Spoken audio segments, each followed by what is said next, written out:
ಬೈರ, ಮತ್ತೆ ನೀನು ಯಾವ ಸ್ಪರ್ಧೆಯಲ್ಲಿ ಭಾಗವಹಿಸಿದ್ದೆ ಮಗ? ಅಮ್ಮ, ನಾನು ಮೊದಲೆಲ್ಲ ಸುಳ್ಳ ವೀರ ಸಿಂಧೂರದ ಸುಳ್ಳ ಏನು ಮಾಡಿದ್ದೆ.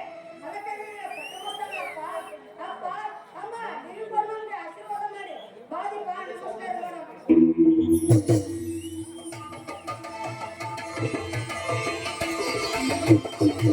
ಎದ್ದೇಳಿ ಮಕ್ಕಳ, ಎದ್ದೇಳಿ. ಆ ದೇವರು ನಿಮಗೆ 100 ವರ್ಷ ಆಯುಷ್ಯ ಕೊಟ್ಟು ಕಾಪಾಡಲಿ. ನೋಡಿದ್ರೇನ್ರಿ, ಈ ಚಿಕ್ಕ ವಯಸ್ಸಿನಲ್ಲಿ ಎಂಥ ಬುದ್ಧಿನ ಕೊಟ್ಟಿದ್ದಾನೆ ಆ ದೇವರು. ನಿಜ ಕಾಶಿಬಾಯಿ, ನಿಜ. ಇವರು ನಮ್ಮ ಮಕ್ಕಳೆಂದು ಹೇಳಿಕೊಳ್ಳೋದಕ್ಕೆ ನನಗೆ ಎಷ್ಟು ಸಂತೋಷವಾಗುತ್ತದೆ ಗೊತ್ತಾ? ನನಗೂ ತುಂಬಾ ಸಂತೋಷವಾಗುತ್ತೆ. ಮಕ್ಕಳ, ಏ ಮಕ್ಕಳ,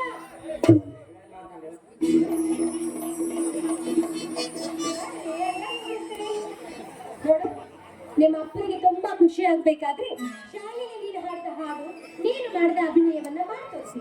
ನಿಮ್ಮಪ್ಪ ಇನ್ನೂ ಸ್ವಲ್ಪ ಖುಷಿ ಆಗ್ತಾರೆ. ಇದು ನೋಡೋಣ ಸ್ವಲ್ಪ ಮನೆಯಲ್ಲಿ.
Thank you.